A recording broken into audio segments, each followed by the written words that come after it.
सोचो कभी ऐसा हो तो क्या हो। कई सालों से जो कपड़े पहने नहीं और अब उनका फैशन भी नहीं है, उन्हें घर से बाहर करना। रीमा एक एमएनसी में बहुत अच्छे पैकेज पर जॉब करती है। कोरोना काल से वर्क फ्रॉम होम कर रही है। कभी कभार ऑफिस वाले ऑफिस भी बुला लेते हैं, पर सामान्यतः घर पर ही रहती है और काम करती है।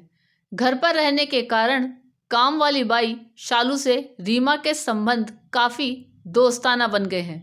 दोनों ही एक दूसरे को पसंद करने लगी हैं। जब भी शालू आती है, उसका काम निपटा कर रीमा के साथ दोपहर की चाय अवश्य पीती है। रीमा को नए नए फैशन के कपड़ों का बहुत शौक। हमेशा महानगर के मॉल में जाकर नए नए डिजाइन के फैशन के कपड़े खरीद कर लाती है। इसलिए ही शनिवार को पति राहुल के साथ जाकर रीमा नए फैशन के ढेर सारे कपड़े ले आई थी, जिसमें वेस्टर्न और इंडियन ड्रेसेस दोनों ही शामिल है। रविवार के दिन रीमा सभी कपड़ों को अपनी अलमारी रखने हेतु जगह बना रही थी। अलमारी तो पुराने कपड़ों से खचाखच भरी हुई थी। अब रीमा नए कपड़े कहाँ रखे, यही सोच सोचकर परेशान हो रही थी। फिर रीमा को एक ख्याल आया कि उसके कपड़ों में ढेर सारे सूट, साड़ियाँ और वेस्टर्न सूट ऐसे हैं जिन्हें रीमा ने पिछले कई सालों से नहीं पहना है।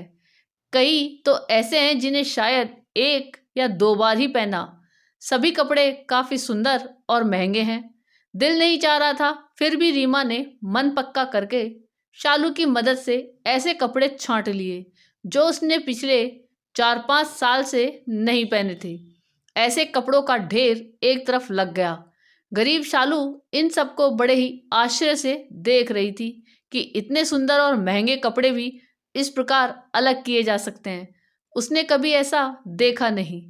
महानगर में शालू की कई घरेलू कामकाज करने वाली सहेलियां अच्छे इंडियन और वेस्टर्न सूट्स पहनती है, पर शालू उन्हें हसरत भरी नज़रों से देखने के बाद भी पैसों की कमी के कारण शौक पूरा नहीं कर पाई।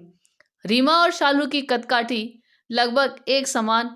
वह हसरती नज़रों से कपड़ों के ढेर को देखने लगी, पर रीमा से संकोचवश कुछ कह नहीं पाई। पर रीमा ने शालू की हसरत भरी नज़र को ताड़ लिया। रीमा को भी यह सभी कपड़े किसी को देने ही थे, तो उसने फैसला लिया और शालू से कहा कि सभी कपड़े शालू ले जाए। जो कपड़े शालू को अच्छे लगे वह शालू रख ले और बाकी अपनी सहेलियों को बांट दे।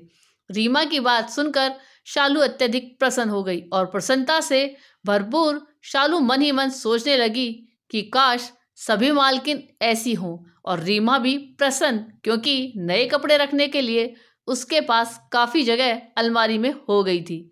और इस प्रकार अलमारी में बंद राष्ट्रीय संपत्ति एक बार पुनः उपयोग में आ गई।